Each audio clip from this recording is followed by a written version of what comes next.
Hello aspirants, news today के आज के इस अंक में आपका स्वागत है। न्यूज़ टुडे के इस आज के अंक में हम 13 नवंबर की जो हमारी महत्वपूर्ण खबरें हैं, उनके बारे में विस्तार से चर्चा करेंगे। तो आइए सबसे पहले जान लेते हैं आज की हमारी महत्वपूर्ण सुर्खियों के बारे में। आज हमारी 4 महत्वपूर्ण न्यूज़ है। पहला है निर्यात संवर्धन मिशन, जो कि भारत सरकार के द्वारा शुरू किया है 6 वर्ष के लिए।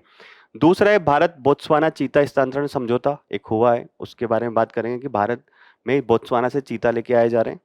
Hydrogen valley innovation clusters Bharat सरकार के द्वारा 4 डेवलप किए जा रहे हैं, उनके बारे में बात करेंगे। और हाल ही में हमारे प्रधानमंत्री भूटान गए थे, तो भारत और भूटान के संबंधों के बारे में हम लोग चर्चा करेंगे। साथ साथ में कुछ संक्षिप्त सुर्खियों की बात करेंगे, जैसे कि क्वांटम डायमंड माइक्रोस्कोप, डीएनए पहचान, प्रत्युष सिन्हा समिति, है ना, राइसिन और अमोनियम नाइट्रेट ऑरोरा। ठीक है, तो कुछ संक्षिप्त सुर्खियां भी होंगी जो कि प्रीलिम्स के लिहाज से महत्वपूर्ण होते हैं। तो चलिए शुरू करते हैं आज की हमारी मुख्य खबरों से। बात करते हैं आज की पहली मुख्य खबर की। आज की हमारी पहली मुख्य खबर है भारत और भूटान संबंधों के बारे में। हाल ही में भारत के जो प्रधानमंत्री थे, 2 दिवसीय भूटान यात्रा पे गए थे और वापस आ गए। तो पहले तो हम इसमें बात करेंगे कि वहां पे कुछ समझौते हुए हैं, उनके बारे में जानेंगे कौन कौन से समझौते हुए हैं। साथ साथ में भारत और भूटान के बीच में विभिन्न जो क्षेत्र है, ऊर्जा क्षेत्र हो गया, आर्थिक सहयोग का क्षेत्र हो गया, उनमें क्या संबंध है उनके बारे में हम थोड़ी सी बात करेंगे। ठीक है, तो न्यूज तो यही है, आगे देखते हैं इसमें क्या है न्यूज में। देखिए, अब जो उपलब्धियां हैं वो क्या है, तो ऊर्जा क्षेत्र में भारत और भूटान एक प्रमुख सहयोगी है। देखिए, भूटान में जो जल विद्युत है वो काफी अधिक मात्रा में है। तो भारत ये हमेशा बोलता है कि भूटान जो है उसकी जल विद्युत डेवलप करने के लिए हम भी मदद करते हैं। इससे न केवल भूटान की जो ऊर्जा आवश्यकताएं पूरी होगी, साथ साथ में भूटान जो है अगर उसके पास अधिशेष ऊर्जा का उत्पादन होगा, तो भारत जो है उसको वो निर्यात भी कर सकेगा और एक तरह से दोनों देशों के बीच में संबंध भी और बढ़ेंगे। तो हाल ही में 1020 मेगावाट की पुना त सांगचू सेकंड जल विद्युत परियोजना को संयुक्त रूप से उद्घाटन किया गया है। और इस परियोजना से भारत और भूटान दोनों को बिजली की आपूर्ति की जाएगी। मतलब ये जो परियोजना है, दोनों देश संयुक्त रूप से मिलकर डेवलप करेंगे और इससे जो विद्युत का उत्पादन होगा उसका उपयोग भारत के लिए भी किया जाएगा और भूटान के लिए भी किया जाएगा। तो साथ साथ में इसमें एक न्यूज है, देखिए सेकंड है, तो फर्स्ट वाली भी बात की गई इसमें कि 1200 मेगावाट की पुना तंग सांगचू फर्स्ट परियोजना पर कार्य फिर से शुरू करने पर भी सहमति या घोषणा की गई है। मतलब ये जो पहली परियोजना थी इसके ऊपर समझौता पहले हो चुका था, तो अब ये बात हुई कि वापस से इस परियोजना पर भी हम लोग फिर से कार्य करना शुरू करते हैं। और साथ साथ में सेकंड जो है उसका तो उद्घाटन किया जा चुका है।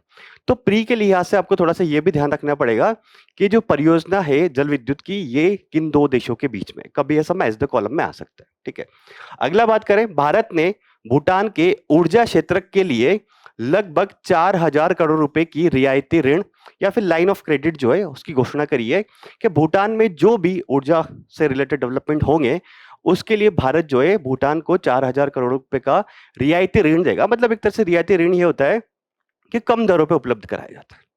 ठीक है, यह यह भूटान के विकास के प्रयासों के लिए भारत की पहली ऋण सहायता है। मतलब देखिए, ये है, ये जो बात की गई 4000 करोड़ की ऊर्जा क्षेत्र को देने के लिए, तो भारत पहली बार ऐसा है कि वहां भूटान में विकास प्रयास कुछ हो रहे हैं, उनके लिए भारत की पहली ऋण सहायता है। ठीक है, तो यहाँ पे एक चीज ध्यान रखनी है प्री के लिहाज से भी कि ये जो परियोजना है किन 2 देशों के बीच में है, जल विद्युत परियोजना। आगे देखते हैं दोनों देशों के बीच में आर्थिक क्षेत्र में क्या सहयोग स्थापित हुआ है। तो देखिए, भारत ने ऐसे पंचवर्षीय योजना अपनाई थी, भारत ने तो खेल वर्तमान में बंद कर दिया है, भूटान में चल रही है। तो भूटान की पंचवर्षीय योजना को डेवलप करने के लिए, उसके लिए फंड उपलब्ध कराने के लिए भी भारत प्रयास करता है। तो भूटान की 13वीं पंचवर्षीय योजना में सहयोग देने की घोषणा की है भारत ने, और इसमें आर्थिक प्रोत्साहन कार्यक्रम शामिल है। साथ साथ में इसके अलावा यह किया गया कि भूटान एक गेलेफू माइंडफुलनेस सिटी परियोजना है उसको डेवलप कर रहा है। तो भारत ने बोला कि आप जो ये परियोजना डेवलप कर रहे हैं, गेलेफू माइंडफुलनेस सिटी परियोजना, इसके लिए भी भारत आपको आर्थिक सहायता प्रदान करेगा। अगेन प्री के लिहाज से ये ध्यान रखना है कि गेलेफू माइंडफुलनेस सिटी परियोजना किस देश की है, तो भूटान की। ठीक है, अगर देखते हैं सांस्कृतिक क्षेत्र में क्या आदान प्रदान को लेकर बात की गई, तो ये बोला कि भगवान बुद्ध के पवित्र पिपरवाह अवशेषों को थिम्पू में सार्वजनिक तौर पर प्रदर्शनी के लिए ले जाया गया। ये जो पिपरवा अवशेष है, इनको ये किया गया कि ये भारत में थे और इनको थिम्पू जो है भूटान की राजधानी, वहां पर सार्वजनिक प्रदर्शन के लिए ले जाया गया है। देखिए भूटान जो है वहां पे बौद्ध धर्म का अच्छा खासा इन्फ्लुएंस है ना, तो पिपरवा अवशेष उनके लिए भी पवित्र है। तो एक तरह से सांस्कृतिक आदान प्रदान के लिए हमने क्या किया है कि पिपरवा अवशेषों को थिम्पू ले जाया गया। अब पिपरवा अवशेष क्या है इसके बारे में थोड़ी सी बात की गई है, ये फिर से प्री के लिहाज से महत्वपूर्ण है। पिपरवा अवशेष जो है सबसे पहले तो किससे संबंधित है, आपको ये ध्यान रखना है, भगवान बुद्ध के पार्थिव अवशेषों से जुड़े हुए हैं। इन अवशेषों की खोज कब की गई थी, तो 1898 यानी कि 1898 में उत्तर प्रदेश के सिद्धार्थ नगर के पिपरवा क्षेत्र में हुई थी। अगेन ये प्री का एक क्वेश्चन यहाँ से डेवलप होता है, बनता है कि पिपरवा अवशेष किससे संबंधित है, तो भगवान बुद्ध से संबंधित है। इसकी खोज कहाँ से की गई थी, तो 1898 में उत्तर प्रदेश के सिद्धार्थ नगर के एक पिपरवा क्षेत्र है वहां से की गई थी। ठीक है, कुछ विद्वान आधुनिक पिपरवा अवशेषों को प्राचीन कपिल वस्तु मानते हैं।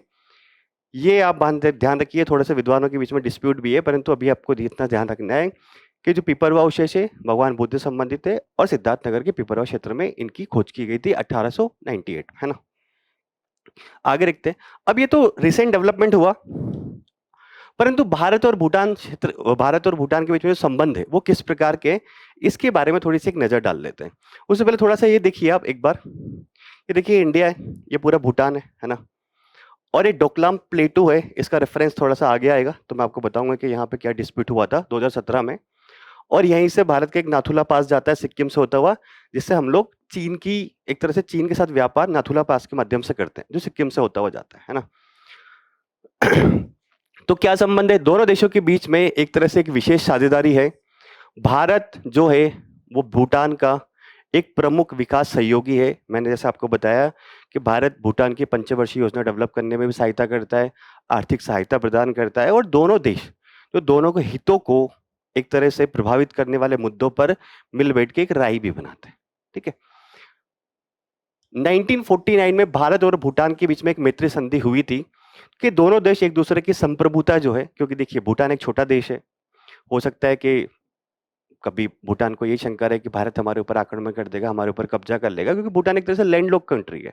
उसका जो मैक्सिमम व्यापार भी होता है वो भारत के साथ ही होता है, और अगर उसको कुछ एक्सपोर्ट भी करना है तो भारत के रूट से होते हुए ही जाएगा।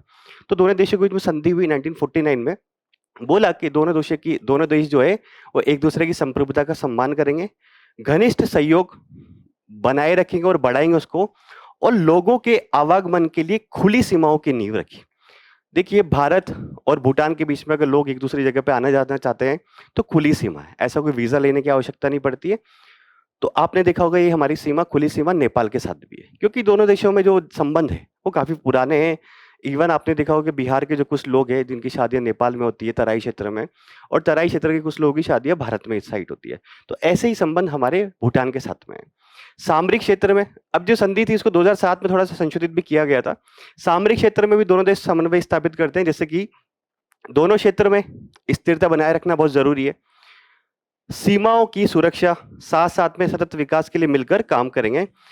ये बात भी सामरिक क्षेत्र में दोनों देशों के बीच में संबंधों में आती है। देखिए भूटान जो है एक तरह से भारत और चीन के बीच में बफर स्टेट की तरह कार्य करता है। बफर स्टेट यानी कि दोनों देशों के बीच में है और दोनों शक्तिशाली देश है उसके आसपास।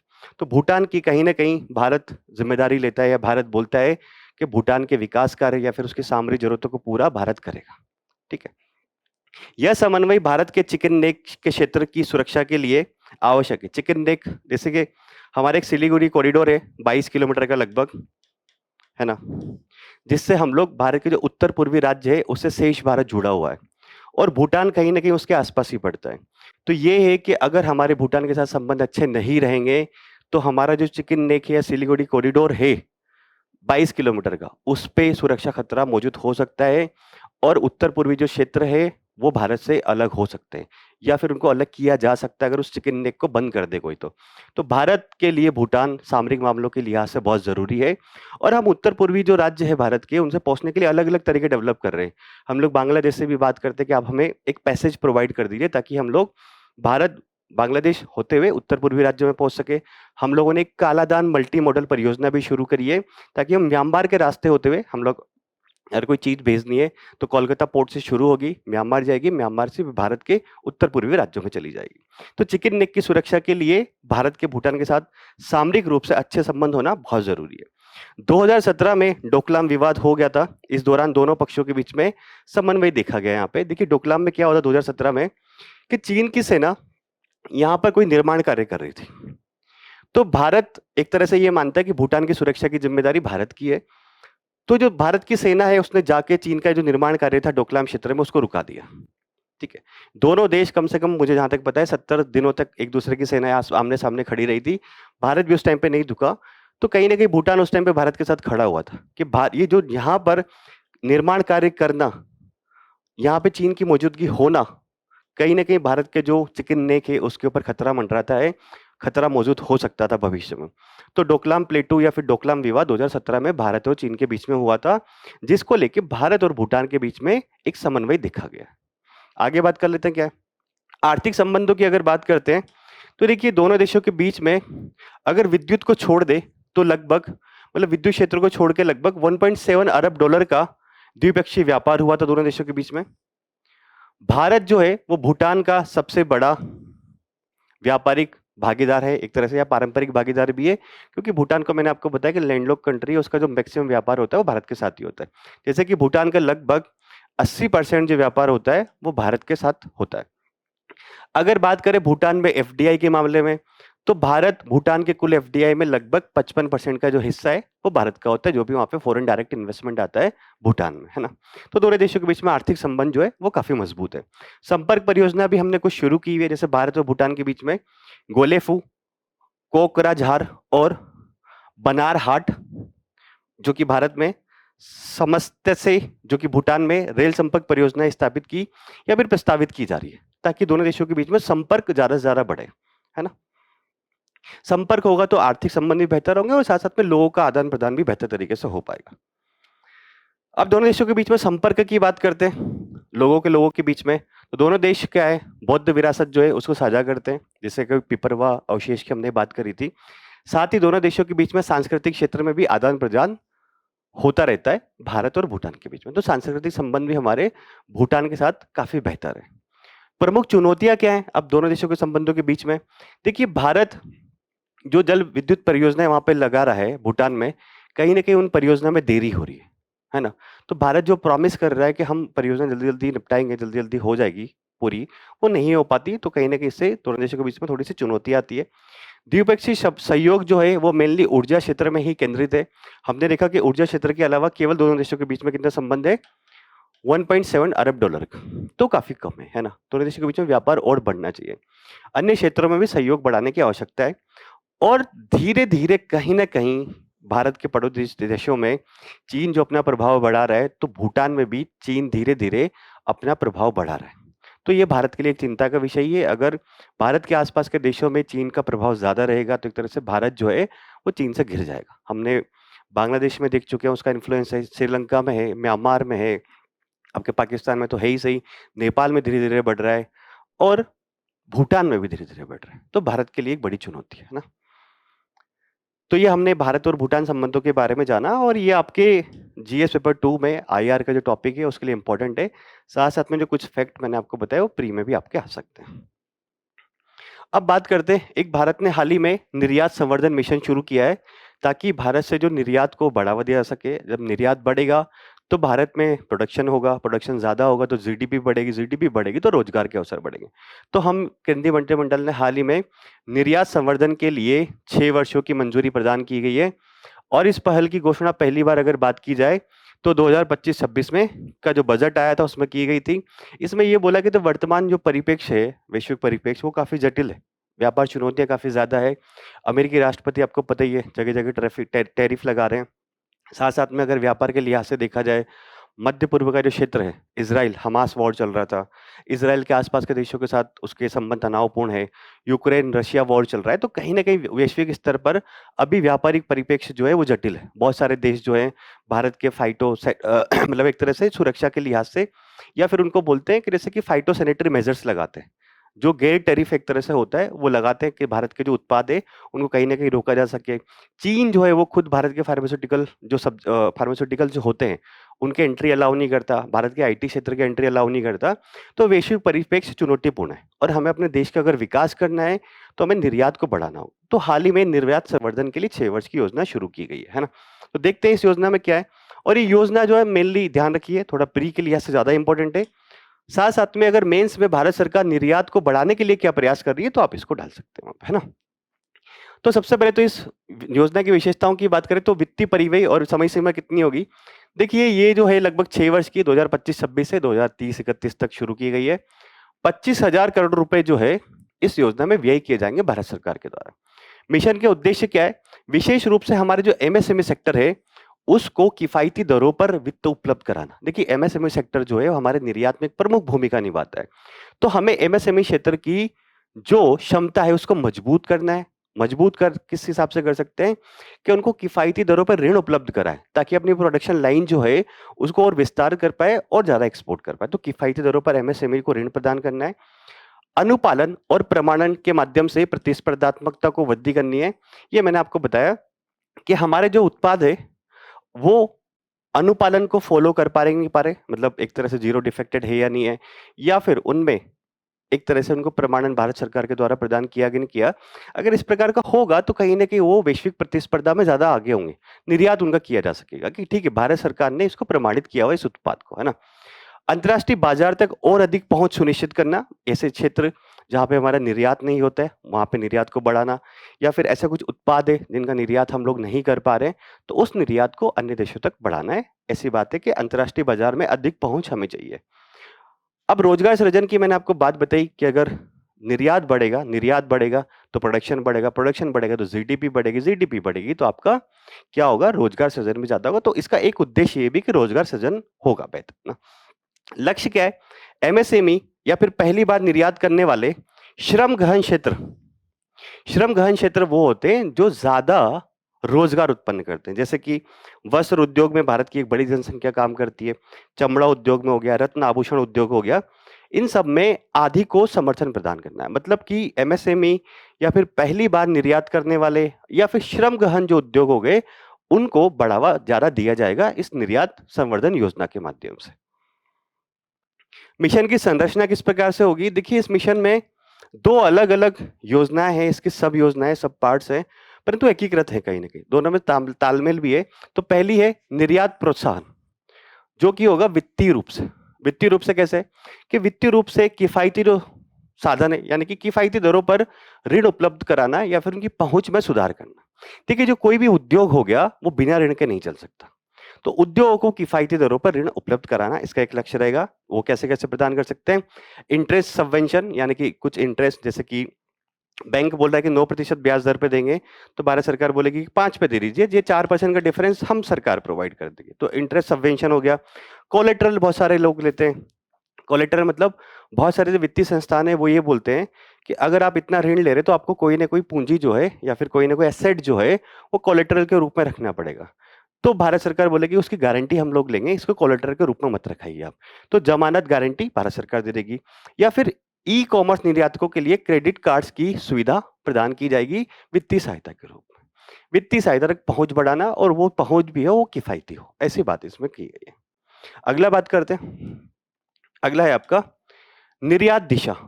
दूसरा जो सब स्कीम है इसके अंदर निर्यात दिशा, जिसमें कि गैर वित्तीय सहायता प्रदान की जाएगी भारतीय निर्यातकों के लिए। बाजार संबंधी तैयारियां, देखिए गैर वित्तीय एक तरह से ये हो गया कि अगर उनको किसी बाजार में मान लीजिए निर्यात करना है तो रिसर्च एंड डेवलपमेंट हो सकता है उसके लिए, उस बाजार की आवश्यकताएं क्या है तो भारत सरकार कहीं ना कहीं उसके लिए इनपुट प्रोवाइड करेगी। अगर कोई एमएसएमई या फिर कोई उद्योग दूसरे क्षेत्रों में जाके या विदेशों में जाकर बाजार मेला लगाना चाहता है तो हो सकता है कि भारत सरकार उसमें कुछ सहायता प्रदान करे, है ना। तो निर्यात संबंधित तैयारियों और प्रतिस्पर्धात्मकता को बढ़ाने के लिए डिजाइन किया गया, और कुछ सहायता ऐसी होगी जैसे निर्यात की गुणवत्ता बेहतर हो और अनुपालन में सहायता करेगी भारत सरकार कि कैसे आप जो वैश्विक स्तर पर मानक है उनका अनुपालन पूरा कर सकते हो। अंतर्राष्ट्रीय ब्रांडिंग, अगर आपको अंतर्राष्ट्रीय स्तर पर प्रचार प्रसार करना है तो उसके लिए भारत सरकार सहायता करेगी, ठीक है।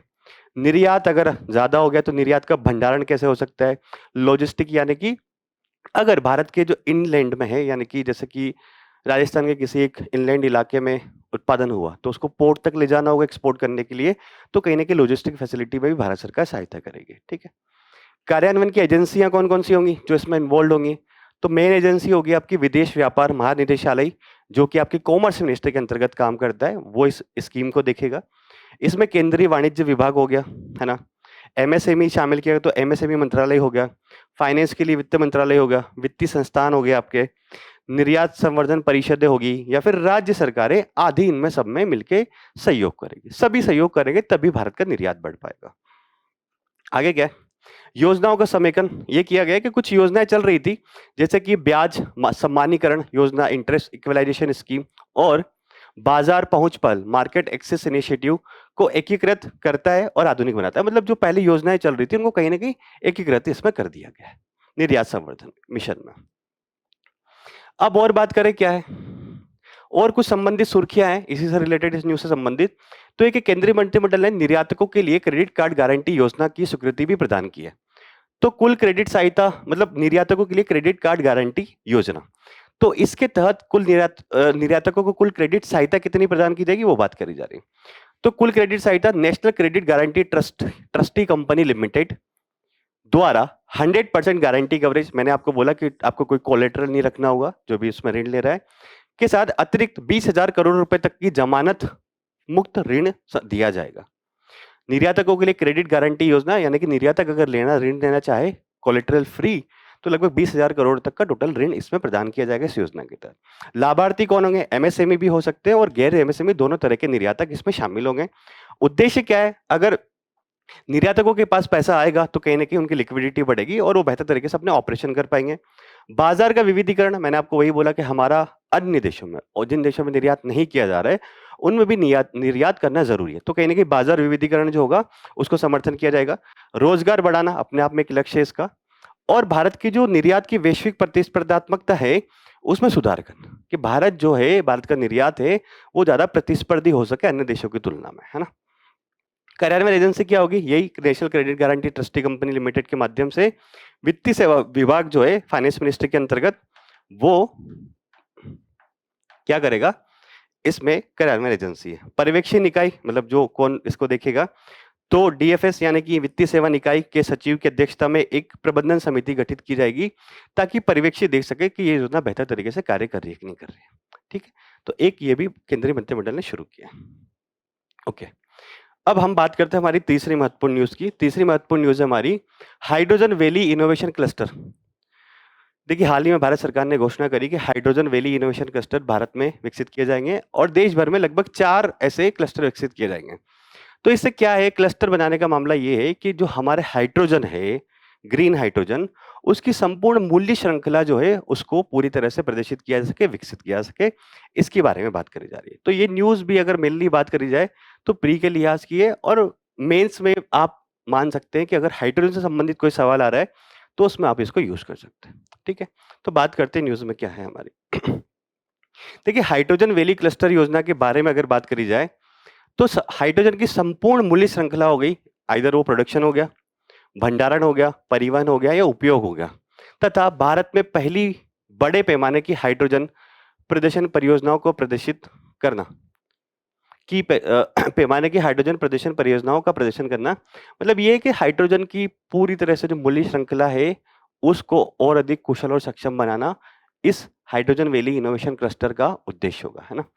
मूल रूप से देखिए, अब इस योजना की जो बात करी जा रही है हाइड्रोजन वैली इनोवेशन क्लस्टर के बारे में, तो मूल रूप से हमारे जो साइंस एंड टेक्नोलॉजी डिपार्टमेंट है उसके द्वारा इसकी परिकल्पना की गई थी, और अब ये जो योजना लागू करी जा रही है, फिर ये जो क्लस्टर बनाए जाएंगे, एक मिशन चल रहा है हमारा, उस मिशन का नाम है राष्ट्रीय ग्रीन हाइड्रोजन मिशन के तहत इसको शुरू किया गया, मतलब उसमें एकीकृत किया। इसकी अगर परिकल्पना करी तो हमारे department of science and technology ने करी थी, परंतु अभी ये किसके तहत शुरू किया गया है या किसके तहत एकीकृत कर दिया गया है, राष्ट्रीय ग्रीन हाइड्रोजन मिशन के तहत।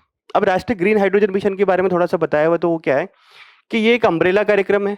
इसे ग्रीन हाइड्रोजन तंत्र बनाने के लिए 2023 में शुरू किया गया था भारत सरकार के द्वारा, 2023 में, और इसका मेन उद्देश्य ये है कि 2030 तक 5 मिलियन मीट्रिक टन की ग्रीन हाइड्रोजन उत्पादन क्षमता हमें हासिल करनी है। हाइड्रोजन जो है वो भविष्य का ईंधन है, हो सकता है आपकी कारें, बाइक और अन्य चीजें आने वाले टाइम में हाइड्रोजन से चले। तो 5 मिलियन मीट्रिक टन जो है वो ग्रीन हाइड्रोजन उत्पादन क्षमता डेवलप करना है या हासिल करना है, ऐसा हमने ग्रीन हाइड्रोजन मिशन जो है राष्ट्रीय स्तर का, उस पर बात की गई है। अब इसमें बात यही है कि वास्तव में ग्रीन हाइड्रोजन है क्या, ये प्रीलिम्स के लिहाज से महत्वपूर्ण है कि देखिए हाइड्रोजन को किससे बनाते हैं हम लोग, H2O से बनाते हैं। H2O को तोड़ ताड़ के हाइड्रोजन बनाते हैं। तो अब हाइड्रोजन को जब बनाना है तो उसमें ऊर्जा लगेगी। तो जो ग्रीन हाइड्रोजन उसमें ये कि जीवाश्म ईंधन का उपयोग नहीं किया जाएगा, सौर या पवन ऊर्जा के माध्यम से जो ऊर्जा बनेगी उस ऊर्जा का उपयोग H2O से हाइड्रोजन बनाने के लिए किया जाएगा। तो ये ग्रीन हाइड्रोजन होगी, है ना। प्रक्रिया क्या रहती है इसमें कि ठीक है, सौर और पवन ऊर्जा के माध्यम से जो ऊर्जा उत्पन्न हुई उस विद्युत का उपयोग करके जल के विद्युत अपघटन इलेक्ट्रोलाइसिस के माध्यम से हम क्या उत्पादित करेंगे, हाइड्रोजन। इसमें जल को ऑक्सीजन और हाइड्रोजन में विभाजित किया जाता है। इसके अलावा इसे बायोमास के गैसीकरण से भी उत्पादन, मतलब एक तरीका और है कि बायोमास का अगर गैसीकरण करते हैं तो उसके माध्यम से भी आप H2O से H2 कहीं ना कहीं बना सकते हैं। तो ग्रीन हाइड्रोजन का अर्थ ये है कि जो इलेक्ट्रोलाइसिस की जो प्रक्रिया होगी उसमें आपका जो विद्युत उपयोग होगा वो ग्रीन तरीकों से उत्पादित होनी चाहिए, पवन या सौर ऊर्जा के माध्यम से। ठीक है। मानदंड क्या है, भारत सरकार द्वारा अधिसूचित मानकों के अनुसार विद्युत अपघटन से निर्मित हाइड्रोजन, देखिए ग्रीन हाइड्रोजन उसको कब माना जाएगा, कोई मानक होगा। तो भारत सरकार बोलती है कि जब ये बनाने की प्रक्रिया है हाइड्रोजन, इसमें कुल उत्सर्जन बहुत कम अगर हो, एम्बिशन बहुत कम हो रहा है, यानी कि प्रत्येक 1 किग्रा हाइड्रोजन उत्पादित करने पर, 1 किलोग्राम हाइड्रोजन उत्पादित करने पर 2 किलोग्राम CO2 समतुल्य से अधिक ना हो। मतलब ये बोल रहा है कि 1 किलोग्राम हाइड्रोजन का उत्पादन करने पर जो एमिशन हो रहा है, उत्सर्जन हो रहा है, वो 2 किलोग्राम CO2 के समतुल्य या फिर उससे अधिक ना हो, तो हम उसको बोलेंगे ग्रीन हाइड्रोजन। यानी कि उत्सर्जन जो है CO2 का वो बहुत कम होना चाहिए, क्योंकि ये H2O से H2 बनाने की जो प्रक्रिया है इसमें बहुत अधिक मात्रा में ऊर्जा की आवश्यकता होती है, और उस ऊर्जा को हम चाह रहे हैं कि सौर या पवन ऊर्जा के माध्यम से उत्पादित किया जाए ताकि वो ग्रीन हाइड्रोजन बन सके। ठीक है। भारत के पहले 3 ग्रीन हाइड्रोजन अगर हब की बात करें जाए तो वो है दीनदयाल पोर्ट, ये पहले कुछ दिन पहले न्यूज में भी आया था। दीनदयाल पोर्ट गुजरात हो गया, BO चिदम्बरनार, है ना, जो कि पोर्ट है आपके तमिलनाडु में, और एक पारादीप पोर्ट है जो कि आपके उड़ीसा में है। ये जो 3 ग्रीन हाइड्रोजन हब हमने अभी तक डेवलप करे, और अब 4 हम लोग green hydrogen innovation cluster develop करने की बात कर रहे हैं। ठीक है। अब ग्रीन हाइड्रोजन के अवसर क्या हैं और चुनौतियां क्या हैं, इसके बारे में बात कर लेते हैं। तो देखिए अवसर क्या होंगे, अवसर या महत्व क्या है कि देखिए हमारे पास पहले से ही प्रचुर मात्रा में सौर ऊर्जा और पवन ऊर्जा के स्रोत अवेलेबल है, तो ये हमारे लिए एक तरह से एडवांटेज है, महत्व भी है और अवसर भी है कि हम ग्रीन हाइड्रोजन अच्छे से बना सकते हैं। ऊर्जा सुरक्षा होगी कि हम कहीं ना कहीं अगर ग्रीन हाइड्रोजन जो है अगर वो सौर और पवन ऊर्जा के माध्यम से डेवलप कर रहे हैं, तो हम जो जीवाश्म ईंधन का इंपोर्ट करते हैं, भारत अपनी लगभग 85% जो आवश्यकता है पेट्रोल डीजल की वो आयात करता है, तो जीवाश्म ईंधन के आयात में कमी होगी, हमारा मुद्रा, विदेशी मुद्रा भी बचेगा इसमें। निर्यात केंद्र, भारत जो है ग्रीन हाइड्रोजन का जो वैश्विक मार्केट है उसमें भी अपनी पहुंच बना सकता है अगर भारत ज्यादा उत्पादन करता है तो। औद्योगिक उपयोग ग्रीन हाइड्रोजन का बहुत क्षेत्रों में होता है, जैसे कि इस्पात उद्योग में होता है, रिफाइनरीज होते हैं उसमें उपयोग किया जाता है। उर्वरों के डीकार्बोनाइजेशन, डीकार्बोनेशन का अर्थ इतना सा है कि उर्वरों के उत्पादन में CO2 का मिशन कम से कम होना। ठीक है। अब जब ये सब ग्रीन हाइड्रोजन से संबंधित मूल्य श्रृंखला पूरी डेवलप होगी, उत्पादन होगा, स्टोरेज होगा, परिवहन होगा, तो इससे कहीं ना कहीं सारे के सारे क्षेत्रों में आपका रोजगार सृजन होगा। विनिर्माण, अनुसंधान और विकास में नवीन और रोजगार पैदा होने की संभावना है। जलवायु संबंधी लक्ष्य जो है भारत ने बोला कि 2017 तक हम नेट जीरो कार्बन उत्सर्जन को प्राप्त कर लेंगे। तो अगर हम लोग ग्रीन हाइड्रोजन डेवलप करते हैं तो कहीं ना कहीं भारत नेट जीरो कार्बन की ओर जाएगा और भारत अपने लक्ष्यों को प्राप्त कर पाएगा। चुनौतियां क्या है, देखिए उच्च लागत, जो ग्रे हाइड्रोजन जो बनता है अन्य प्रकार की ऊर्जा से, सौर और पवन के अलावा अगर आप कोयले के माध्यम से अगर ऊर्जा डेवलप कर रहे हो तो उसे ग्रे हाइड्रोजन बोलते हैं, तो उसकी तुलना में ग्रीन हाइड्रोजन और महंगा है, तो एक अपने आप में वित्तीय चुनौती होगी। अवसंरचना की कमी है, पाइपलाइन भंडारण संरचना जो भारत में है ग्रीन हाइड्रोजन को लेके वो कमी है अभी। अब ग्रीन हाइड्रोजन जो है वो H2O से बनता है, और भारत के कुछ क्षेत्रों में अभी H2O जो है यानी कि जल जो है वो कम है, बहुत सारे जो ऐसा एरिया है वो डार्क जोन में आ चुके हैं, तो कहीं ना कहीं अगर जल संकटग्रस्त क्षेत्रों में ऐसी उत्पादन श्रृंखला डेवलप होती है तो कहीं ना कहीं जल की और कमी हो सकती है ना। तकनीक की अगर बात करें तो एक उन्नत इलेक्ट्रोलाइजर की आवश्यकता होती है, और वो तकनीक काफी एक तरह से टिपिकल है, भारत में अभी बहुत उसका विकास नहीं हो पाया है। ग्रिड संबंधी समस्या है कि नवीकरणीय ऊर्जा उपयोग होती है ग्रीन हाइड्रोजन बनाने में, परंतु अभी उसका प्रॉपर ग्रिड डेवलप नहीं हो पाया है, आपूर्ति नहीं हो पाती, तो इसकी वजह से क्या हो रहा है, उसमें भी एक समस्या है। नीतिगत आवश्यकताएं क्या है, जैसे कि रूपरेखा क्या होगी ग्रीन हाइड्रोजन डेवलप करने की, प्रोत्साहन किस प्रकार से प्रदान किया जाएगा, मानकों की जरूरत भी होगी आने वाले टाइम में कि कैसे उस सेक्टर को रेगुलेट करना है। ठीक है, तो ये हमने देखा ग्रीन हाइड्रोजन की अवसर, महत्व और चुनौतियां क्या है। ओके, तो वो हमारी न्यूज हो गई है। अब हम लोग बात करते हैं चौथी न्यूज की। ये है भारत और बोत्सवाना चीता हस्तांतरण समझौता। ये क्या है, देखिए हमने पहले ये शुरू किया था कि भारत में चीता जो है 1952 के आसपास लुप्त हो चुका था। तो अब हम ये प्रयास कर रहे हैं कि जो चीता को अन्य देशों से लाके भारत में बसाया जाए, ताकि भारत का जो पारिस्थितिकी तंत्र है वो बेहतर हो पाए, क्योंकि चीता जो एक फ्लैगशिप स्पीशीज है, यानी कि काफी महत्वपूर्ण है खाद्य श्रृंखला के लिए। तो पहले, इससे पहले हमने नामीबिया से भी लेके आए थे, इससे पहले हम लोग दक्षिण अफ्रीका से भी लेके आए थे। अब भारत और बोत्सवाना के बीच में एक समझौता हुआ है कि बोत्सवाना से हम लोग 8 चीते जो लेके भारत में आएंगे। ठीक है, तो यहाँ पे बोत्सवाना का मैप दिया हुआ है, ये कहाँ पे है, ये कंट्री ये रहा, कहीं ना कहीं आपके अफ्रीका महाद्वीप है, उसमें है बोत्सवाना। पहले हम लोग नामीबिया से ला चुके हैं और साउथ अफ्रीका से ला चुके हैं। तो देखते हैं, ये न्यूज एनवायरनमेंट के लिहाज से प्री के लिए महत्वपूर्ण होगी, है ना। तो चीता प्रोजेक्ट क्या है हमारा, ये सब जो हम काम कर रहे हैं सारा का सारा चीता प्रोजेक्ट के तहत कर रहे हैं। तो प्रोजेक्ट चीता जो है वर्ष 2022 में भारत सरकार के द्वारा शुरू किया गया था। इसका उद्देश्य है कि अफ्रीकी चीतों को भारत में लाना, इन्हें फिर से बचाना है। और अफ्रीकी चीता क्या है, एक विशाल जंगली मांसाहारी जानवर का एक महाद्वीप से मतलब ये है कि ये पहला ऐसा कार्यक्रम है दुनिया में कि एक विशाल जंगली मांसाहारी जानवर है, उसका एक महाद्वीप से दूसरे महाद्वीप में हस्तांतरण का विश्व का पहला एक तरह से कार्यक्रम है ना। 2022 में हमने नामीबिया से 8 चीते लेके आए थे और उन्हें मध्य प्रदेश के कूनो राष्ट्रीय उद्यान जो है वहां पर स्थापित किया था, रखा था। वो बहुत सारे उसमें देखा कि उनकी मृत्यु भी हो गई उसके बाद, क्योंकि देखिए पर्यावरण पारिस्थितिकी वो वहां के लिए डेवलप हुए हैं, अफ्रीका महाद्वीप के लिए भारत आ रहे हैं, तो समस्या तो होगी शुरुआत, परंतु फिर भी हम लोग प्रयास कर रहे हैं। 2023 में दक्षिणी अफ्रीका से हम लोग 12 चीते लेके आए थे और अब हम 8 और लेके आ रहे हैं, है ना। प्रोजेक्ट के कार्यान्वयन की एजेंसी कौन सी है, तो राष्ट्रीय बाघ संरक्षण प्राधिकरण जो है वो उसके कार्यान्वयन की एजेंसी होगी।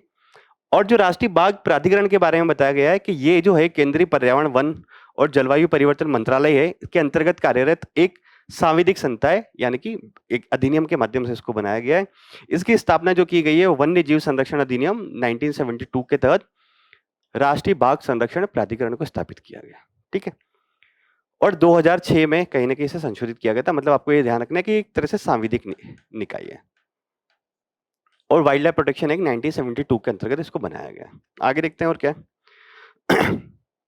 अब चीता परियोजना जो चल रही है, प्रोजेक्ट टाइगर जो 2022 में शुरू हुआ, उसका क्रियान्वयन कौन कर रहा है। देखिए इसका गठन जो है चीता परियोजना संचालन समिति एक जो है, मतलब चीता परियोजना जो संचालन समिति, मतलब चीता की जो परियोजना चल रही है भारत में, उसका संचालन कौन करेगा, तो जो हमारा राष्ट्रीय क्या नाम था उसका प्रॉपर, राष्ट्रीय बाघ संरक्षण प्राधिकरण जो है उसके द्वारा 2023 में एक कमेटी प्रॉपरली गठित की गई कि चीता की जो परियोजना चल रही है उसको देखें। यह समिति प्रोजेक्ट चीता के क्रियान्वयन की देखरेख करती है, मूल्यांकन करती है और आवश्यक सलाह देने से संबंधित कार्य करती है। इस प्रोजेक्ट का संचालन, देखिए अब हमारे यहाँ पे एक प्रोजेक्ट टाइगर भी चल रहा है, तो ये जो प्रोजेक्ट चीता है ये कहीं ना कहीं प्रोजेक्ट टाइगर के अंतर्गत ही शामिल किया गया है। ठीक है, अलग से नहीं है।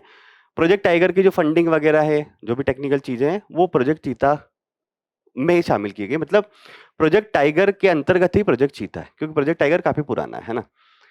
और जो हमने 2023-24 में क्या किया था कि प्रोजेक्ट एलिफेंट को प्रोजेक्ट टाइगर में विलय कर दिया था। तो इस प्रोजेक्ट टाइगर को बोला था प्रोजेक्ट टाइगर और प्रोजेक्ट एलिफेंट। तो इसके तहत ही हमने प्रोजेक्ट चीता शुरू किया, प्रोजेक्ट चीता। ठीक है, और ये कब शुरू किया, 2022। आगे बढ़ते हैं। तो भारत में चीता को बसाने का महत्व क्या है, जैसा कि मैंने आपको बताया था, पारिस्थितिकी तंत्र जो है उसकी पुनर्बहाली होगी। चीता अपने पारिस्थितिकी तंत्र की खाद्य श्रृंखला का सर्वोच्च शिकारी है ना। शिकार की जाने वाली प्रजातियों की संख्या को, मतलब जैसे बहुत सारी, देखिए अगर पारिस्थितिकी तंत्र में कोई भी प्रजाति विलुप्त होती है तो कहीं ना कहीं फिर पारिस्थितिकी तंत्र में असंतुलन हो जाता है। तो इसीलिए हम लोग प्रयास कर रहे हैं कि चीता वापस से आए और पारिस्थितिकी तंत्र में पुनर्बहाल हो सके। तो शिकार की जाने वाली प्रजातियों की संख्या को नियंत्रित रखने और घास भूमि पारिस्थितिकी तंत्र के समग्र स्वास्थ्य को संरक्षित रखने के लिए महत्वपूर्ण भूमिका आपके चीता निभाते हैं। कि चीता क्या है, देखिए अब जो अन्य जानवरों का शिकार करेंगे उनके मांसाहारी है, तो कहीं ना कहीं उन जानवरों की संख्या बहुत अधिक नहीं बढ़ेगी। संख्या बहुत अधिक नहीं बढ़ेगी तो घास पारिस्थितिकी तंत्र जो है, जिनको जैसे हिरन वगैरह घास ही खाते हैं, तो उनकी संख्या अगर बहुत अधिक नहीं बढ़ेगी तो हमारा घास पारिस्थितिकी तंत्र भी थोड़ा ठीक रहेगा, है ना। जैव विविधता के संरक्षण में भी योगदान देते हैं ये चीता, अगर आएंगे तो। चीता अपने पारिस्थितिकी तंत्र की प्रमुख फ्लैगशिप स्पीशीज है, क्योंकि इसके संरक्षण में उसका पूरा पर्यावास सुरक्षित रहता है। मतलब ये है कि अगर चीता होगा तो वहां का पूरा पर्यावास जो होगा चीता के आसपास का वो सुरक्षित रहेगा। इससे पर्याप्त शिकार भी मिलते हैं, चीता को मिलते रहेंगे। घास भूमि और अर्ध शुष्क पारिस्थितिकी तंत्र की अन्य संकटाग्रस्त एंडेंजर प्रजातियां भी सुरक्षित होगी। मतलब सिंपल सी बात ये है कि देखिए, आप ये ध्यान रखिए कि अगर कोई भी प्रजाति किसी भी पारिस्थितिक तंत्र से विलुप्त होती है तो पारिस्थितिक तंत्र में असंतुलन हो जाता है। तो अगर चीता आएगा तो बाकी जो अन्य प्रजातियां हैं वो भी बेहतर तरीके से संरक्षित होगी और हमारा घास पारिस्थितिकी तंत्र या अर्ध शुष्क पारिस्थितिकी तंत्र है वो भी बेहतर होगा। ये दोनों स्टेटमेंट ऑलमोस्ट सेम ही है ना। अब सबसे महत्वपूर्ण बात फिर से एक देख लीजिए जो प्री के लिहाज से और भी महत्वपूर्ण है, इसी में है वो कि चीते के बारे में क्या है। तो इसका वैज्ञानिक नाम क्या है? Acinonyx jubatus वेनेटिकस। टिपिकल नाम है, थोड़ा सा ध्यान रहे तो देख लीजिएगा। जमीन पर विश्व का सबसे तेज धावक स्तनपायी या मैमल्स कोई है तो आपका चीता है। भारत में इसे 1952 में विलुप्त घोषित कर दिया गया था। यह भारत का एकमात्र बड़ा मांसाहारी जानवर है, बड़ा मांसाहारी जानवर में जो कि भारत में विलुप्त हो चुका, और हम ये प्रयास कर रहे हैं कि भारत में वापस से चीता लाया जाए और बसाया जाए, है ना। अन्य बड़ी प्रजातियां जैसे होती है शेर, बाघ, तेंदुआ, जगुआर के विपरीत चीते जो हैं वो दहाड़ते नहीं है। आपने देखा होगा शेर दहाड़ता है परंतु चीता दहाड़ता नहीं है ना। चीते की दो प्रजातियां एवं उनके संरक्षण की स्थिति इस प्रकार है। दो प्रकार के चीता होते हैं, एक अफ्रीकी चीता और एक एशियाई चीता। तो अफ्रीकी चीता अच्छी खासी मात्रा में भी है, अफ्रीका में है। इनकी स्थिति जो है वो वनरेबल है। IUCN की लाल सूची में एशियाई चीता की अगर बात करें तो क्रिटिकली इंडेंजर्ड है। क्रिटिकली इंडेंजर्ड देखिए आप इसीलिए है क्योंकि एशियाई चीता ही भारत में पहले पाया जाता था और भारत से तो विलुप्त भी हो चुका है, तो क्रिटिकली इंडेंजर्ड है ये, है ना। यह प्रजाति वर्तमान में केवल, एशियाई चीता की जो प्रजाति है वर्तमान में केवल ईरान के पूर्वी शुष्क क्षेत्रों और अफ्रीका में पाई जाती है। एशियाई सॉरी यह प्रजाति चीते की जो प्रजाति है, चीता जो है वर्तमान में केवल दो जगह पाया जा रहा है। एक तो वर्तमान में ईरान के पूर्वी शुष्क क्षेत्र हो गए और आपका अफ्रीका में चीता मिलता है। बाकी जो एशियाई चीता है क्रिटिकली इंडेंजर्ड है। ये एक महत्वपूर्ण बात है, यहां से सवाल बनता है, ठीक है। तो ये प्रीलिम्स के लिहाज से बहुत महत्वपूर्ण न्यूज है और आप लोग थोड़ा इसके ऊपर नजर बनाए रखिए, सवाल बनने के चांसेस है। क्योंकि जब कूनो में स्थानांतरित किया गया था 2022 में तब सवाल बना था इसमें यूपीएससी में इसको लेके ना, और ये बात 2022 में तो स्थानांतरित किया गया था, उससे पहले से ही ये बात चल रही थी, तो सवाल बनता रहता है इसके ऊपर। तो ये हमारी जितनी भी 4 महत्वपूर्ण न्यूज थी हमने सारी की सारी डिस्कस कर ली है। अब हम लोग अन्य सुर्खियों की बात कर लेते हैं जो कि हमारे प्रीलिम्स के ज्यादा काम की होती है थोड़ी। देखिए पहला है क्वांटम डायमंड माइक्रोस्कोप। क्या है ये?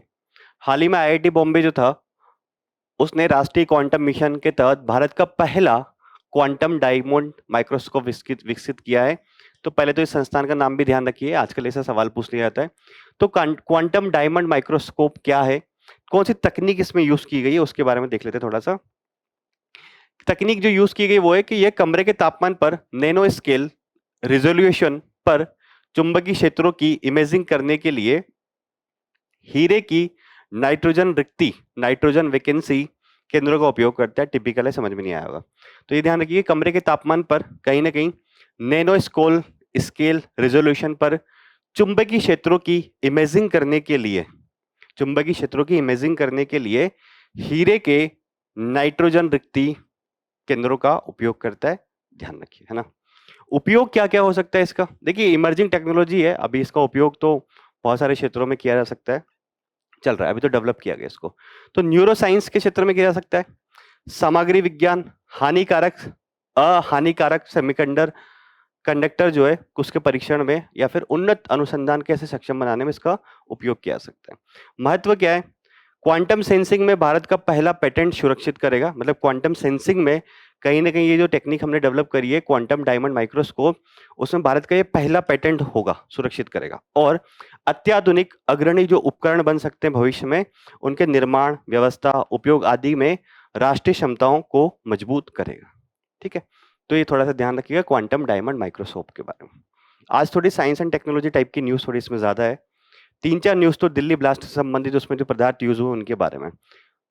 फोरियर ट्रांसफॉर्म इंफ्रारेड स्पेक्ट्रोस्कोपी, ये अगेन दिल्ली में जो ब्लास्ट हुआ उससे संबंधित थोड़ा सा न्यूज आया है। हाल ही में दिल्ली में विस्फोट के बाद फोरेंसिक जांच में सामग्री साक्ष्य पता लगाने के लिए एफटीआर यानी कि फोरियर ट्रांसफॉर्म इंफ्रारेड स्पेक्ट्रोस्कोपी जो है उसका उपयोग किया गया। तो क्या है ये फोरियर ट्रांसफॉर्म इंफ्रारेड स्पेक्ट्रोस्कोपी, है ना?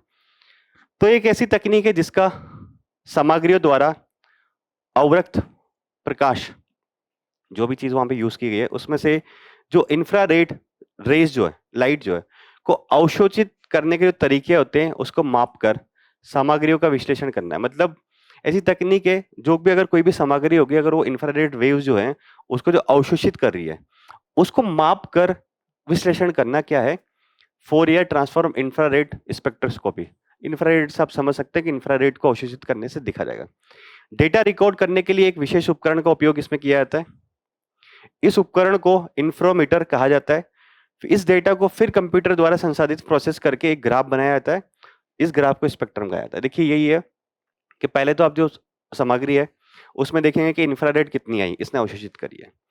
फिर डेटा रिकॉर्ड करने के लिए एक स्पेशल उपकरण आप उपयोग करेंगे। फिर उस उपकरण को बोलेंगे इंटरफेरोमीटर। इस डेटा को फिर से कंप्यूटर द्वारा संसाधित करके एक ग्राफ बनाया जाएगा। ठीक है, इस ग्राफ को स्पेक्ट्रम कहा जाता है ना? तो ध्यान रखिएगा, मेन तो आप ये ध्यान रखिए कि कौन सा इसमें रेज यूज हो रहा है। महत्व क्या है? देखिए इसका महत्व ये है कि नॉन डिस्ट्रक्टिव है, अहानिकारक ये होता है। दूसरा है न्यूनतम सामग्री की आवश्यकता होती है आपको डिटेक्ट करने के लिए या फिर चीजें समझने के लिए। मतलब जो सामग्री है वो बहुत कम मात्रा में आपको चाहिए। जनरली ब्लास्ट में ऐसा ही होता है कि चीजें बसती नहीं है, तो बहुत कम मात्रा में भी सामग्री से आप इसको डिटेक्ट कर सकते हैं। गुणात्मक और मात्रात्मक दोनों तरह के डाटा ये प्रदान करती है। उपयोग क्या है? इसका उपयोग आमतौर पर फार्मास्यूटिकल सेक्टर हो गया, सामग्री विज्ञान हो गया, पर्यावरण विश्लेषण हो गया और फॉरेंसिक के क्षेत्रों में इसका उपयोग किया जाता है। तो ध्यान रखिए, नजर बना के रखिए इसके ऊपर ना। Fourier transform infrared spectroscopy. अगला है एक एक्ट है भारत का, उसके बारे में सवाल कुछ मतलब न्यूज आई है। पौधा किस्म और कृषक अधिकार संरक्षण अधिनियम 2001, है ना? तो क्या है ये? पौधा किस्म और कृषक अधिकार संरक्षण अधिनियम 2001 के 25 वर्ष पूरे होने के उपलक्ष्य में पादप जीनोम संरक्षण पुरस्कार समारोह आयोजित किया गया है। तो हमारे लिए तो ये अधिनियम काम का क्या है? पौधा किस्म और कृषक अधिकार संरक्षण अधिनियम 2001 के बारे में बात करें तो ये है कि इसका उद्देश्य है कि जो पौधे की जो नई किस्म अगर कोई डेवलप कर रहा है, पौधे की किस्मों, किसानों और प्रजनकों यानी कि ब्रीडर्स को अधिकार जो होते हैं उनको संरक्षित करने के लिए और प्रभावी बनाने के लिए एक प्रणाली इसमें स्थापित की। जैसे कि देखिए बौद्धिक संपदा अधिकार होते हैं, उसके लिए हमारा कॉपीराइट एक्ट हो गया या फिर पेटेंट एक्ट हो गया। तो उसी तरीके से यहाँ पे कि अगर पौधा किस्म और कृषकों के जो अधिकार है उसको संरक्षित करने के लिए ये लाया गया था। साथ ही पौधे की नई किस्मों के विकास और बीज उद्योग के विकास को बढ़ावा देना इस अधिनियम का एक उद्देश्य था। यह निम्नलिखित अधिकारों को मान्यता प्रदान करता है इस अधिनियम के तहत। तो किसानों के अधिकार क्या है, शोधकर्ताओं के अधिकार क्या है, इन प्रजनकों के अधिकार क्या है, देख लेते हैं। तो किसानों के अधिकार है, नहीं, किसानों द्वारा विकसित या फिर मौजूदा किस्मों का पंजीकरण एवं संरक्षण। अगर किसान जो है कोई नई पौध किस्म विकसित करता है या मौजूदा किस्मों का पंजीकरण करवाता है, कुछ ऐसा करता है, तो उसको संरक्षण किया जाएगा और उसको पुरस्कार भी प्रदान किया जाएगा। प्रयोगों से अगर किसी भी किस्म का उपयोग करना है या फिर ऐसा उपयोग हो रहा है तो शोधकर्ताओं के लिए अधिकार उस प्रकार का होगा। प्रजनकों के लिए अधिकार की अगर बात करें तो उत्पादन, बिक्री, आयात या निर्यात आदि के अनन्य अधिकार उसको प्रदान किए जाएंगे। ठीक है, पौधा किस्म और कृषक अधिकार संरक्षण प्राधिकरण एक बनाया गया है कि कृषि और किसान कल्याण मंत्रालय जो हमारा, उसके तहत एक प्राधिकरण बनाया गया है और एक वैधानिक निकाय है, 2005 में इसको स्थापित किया था और ये सारा कार्यकलाप जो इसके तहत जो दिखता है वो ये प्राधिकरण देखता है। कार्य क्या होगा इसका कि नए पौधा किस्मों का पंजीकरण करना, राष्ट्रीय जो जीन बैंक है भारत का उसका रखरखाव करना इस प्राधिकरण का काम होगा। ठीक है, आगे देखते हैं डीएनए पहचान। अगेन दिल्ली ब्लास्ट से संबंधित क्वेश्चन है, क्योंकि वहां पर लोगों की बॉडी आइडेंटिफाई करने के लिए डीएनए पहचान की तकनीक का उपयोग किया। तो डीएनए प्रोफाइलिंग के बारे में ही बात हम लोग करने वाले इसमें। तो डीएनए पहचान क्या है? देखिए, एक ऐसी तकनीक है जिसका व्यक्तियों की पहचान करने के लिए उपयोग किया जाता है। इसमें डीएनए में मौजूद विशिष्ट पैटर्न जो होता है उसका विश्लेषण किया जाता है, क्योंकि वो हर व्यक्ति में अलग अलग होता है, तो पता लग जाता है। तो पहली तकनीक क्या है? Short tandem repeat.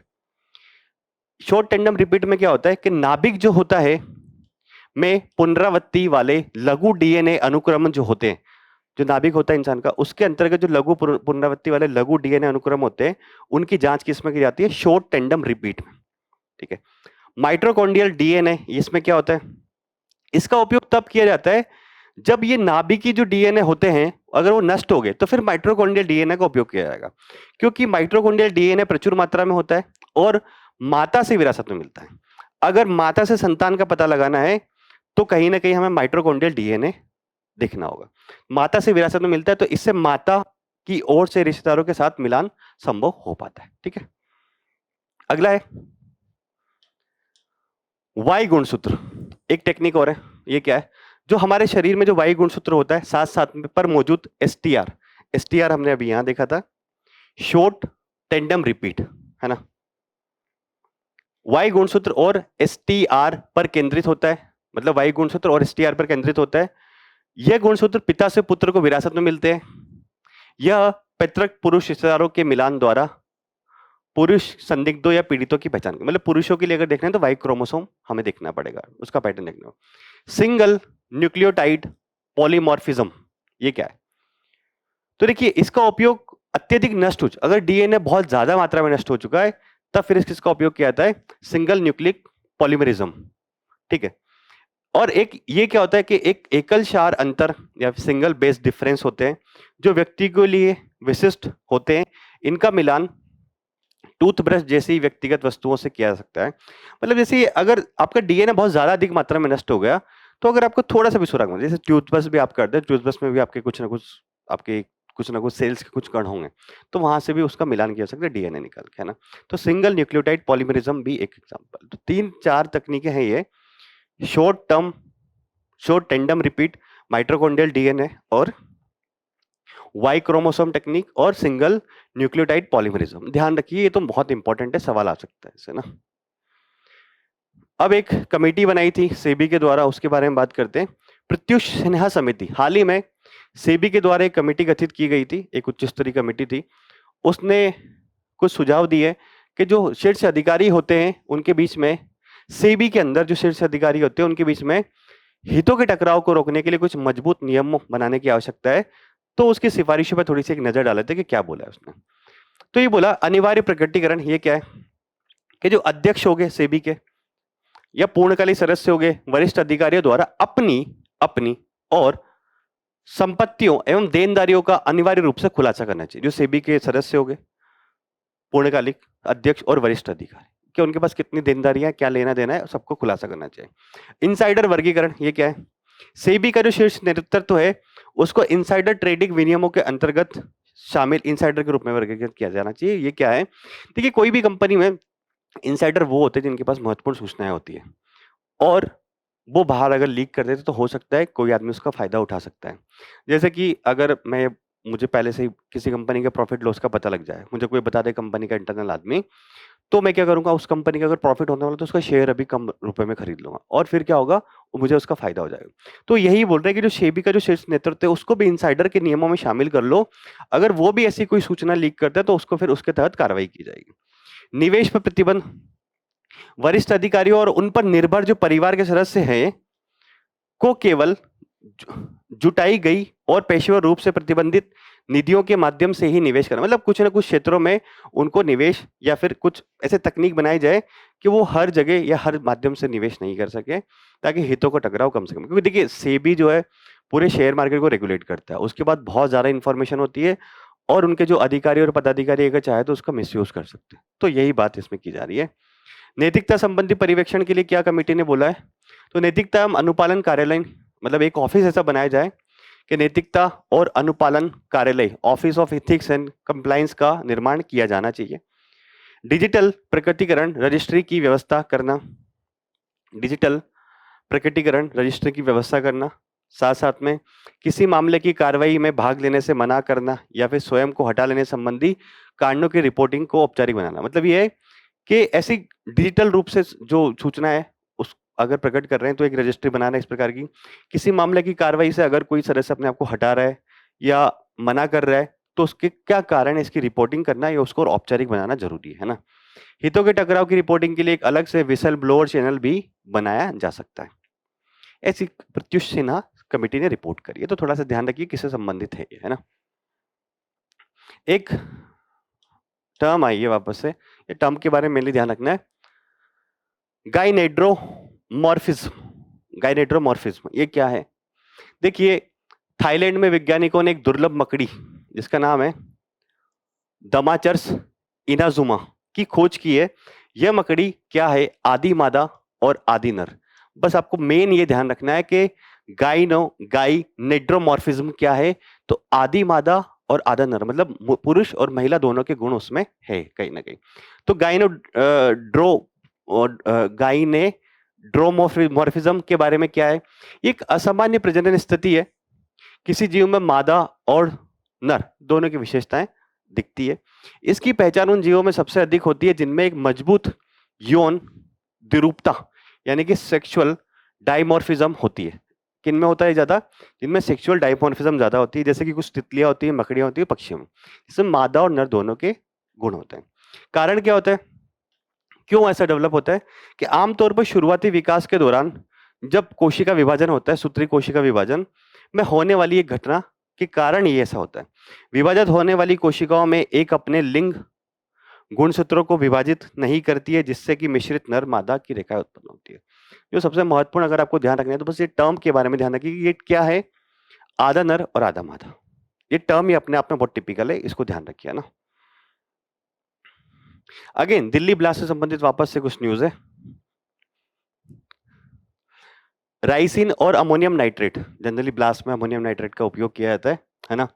तो हाल ही में राइसिन विष और अमोनियम नाइट्रेट से संबंधित आते कि हमलों को रोका गया, जैसे कि फरीदाबाद में है ना, यूपी में कुछ जगह लोग पकड़े गए इसको लेके ना।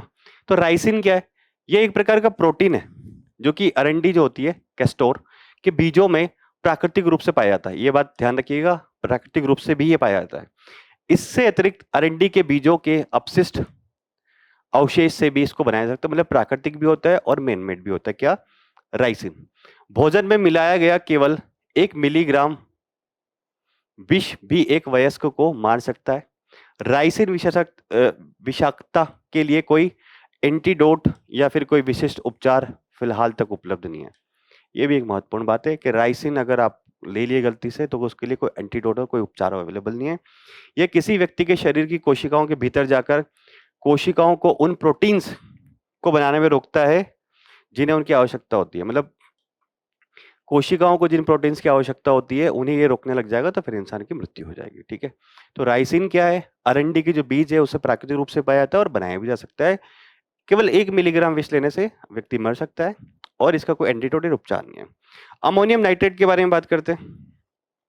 शुद्ध अमोनियम नाइट्रेट जिसका फॉर्मूला है NH4NO3 NH4NO3 एक सफेद एवं जल में घुलनशील क्रिस्टलीय पदार्थ है। इसका गलनांक मेल्टिंग पॉइंट जो है लगभग 170 डिग्री सेल्सियस होता है। यह अपने आप में कोई विस्फोटक नहीं है, मतलब ये अपने आप फटता नहीं है, लेकिन यह विस्फोट बनाने के लिए उपयोग किए जाने वाले घटकों में से एक है। अमोनियम नाइट्रेट जो है वो अपने आप में विस्फोट नहीं है, परंतु उसको उपयोग किया जा सकता है विस्फोटक पदार्थ सामग्री बनाने के लिए। तो कहीं आपको अमोनियम नाइट्रेट दिखे तो आप तुरंत पुलिस को सूचित कीजिएगा, है ना। अब एक न्यूज है ऑरोरा के बारे में। केनिबिल सौर तूफान के कारण उत्तरी अमेरिका, ऑस्ट्रेलिया आदि में ऑरोरा की घटनाएं हुई। तो एक तो पहले ये देखते हैं कि केनिबिल क्या होता है, सौर तूफान क्या है, और फिर उसके बाद में ऑरोरा के बारे में बात कर लेंगे। तो केनिबिल सौर तूफान क्या है? एक शक्तिशाली अंतरिक्ष की मौसमी घटना है। ये तब घटित होती है जब 2 या 2 से अधिक सौर तूफान होते जो हैं, 2 या 2 से अधिक सौर तूफान जो है एक दूसरे से साथ में टकराते हैं। अगर दो सौर तूफान जो सूर्य से आ रहे हैं, अगर वो एक साथ टकरा रहे हैं और एक दूसरे में विलीन हो जाते हैं, इसके परिणाम स्वरूप एक और अधिक शक्तिशाली तूफान उत्पन्न होता है जो जीपीएस और विद्युत प्रणालियों को प्रभावित करता है। उसको क्या बोलते हैं? कैनिबल सौर तूफान। मतलब दो तूफान है, अगर वो टकरा गए और विलीन हो गए तो क्या होगा? कैनिबल सौर तूफान होगा, जो कि हमारी जीपीएस और विद्युत प्रणालियों को प्रभावित कर सकता है। ऑरोरा क्या है? रात्रि के आकाश में दिखाई देने वाली एक प्राकृतिक प्रकाश की घटना होती है ऑरोरा, जो आमतौर पर केवल निचले ध्रुवीय क्षेत्रों में घटित होती है ना। ऑरोरा की परिघटना ऊपरी वायुमंडल के परमाणुओं के सौर पवन के आवेशित कण जो होते हैं, जैसे कि इलेक्ट्रॉन प्रोटॉन के संपर्क में आने के कारण होते हैं। ऊपरी वायुमंडल में जो है, अगर सौर पवन के आवेशित जो कण होते हैं, वायुमंडल के परमाणु जो होते हैं, अगर वो सौर पवन के आवेशित जो कण होते हैं उनके संपर्क में आते हैं तो फिर ऑरोरा की घटना होती है। उदाहरण ऑक्सीजन, कुछ कलर जैसे इसमें है, ऑक्सीजन हरा और लाल प्रकाश, नाइट्रोजन नीला और बैंगनी प्रकाश। नामकरण इसका क्या है? अगर उत्तरी ध्रुव के पास ये है तो उसको ऑरोरा बोरेलिस बोलते हैं, या उत्तरी ध्रुव ज्योति कहा जाता है। दक्षिणी ध्रुव के पास है तो इसे ऑरोरा ऑस्ट्रेलिस, ऑस्ट्रेलिया नीचे है, दक्षिणी ध्रुव के पास तो नहीं है, परंतु याद रख सकते हैं कि वहां पे ऑरोरा ऑस्ट्रेलिस या फिर दक्षिणी ध्रुव ज्योति कहा जाता है। तो क्या है? कैनिबल सौर तूफान, दो अगर सौर तूफान मिले तो विलय हुआ तो आपके एक मजबूत तूफान बनता है, उसको कैनिबल।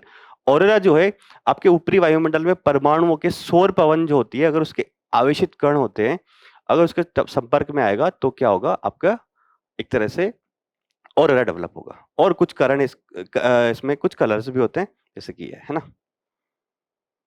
ओके,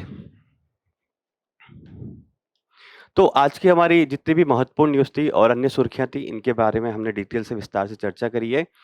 उम्मीद है ये सेशन आपकी जो तैयारी है उसमें लाभदायक होगा, और ऐसे ही अन्य सेशन देखने के लिए जुड़े रहिए विजन आईएएस के साथ। Thank you so much and all the best.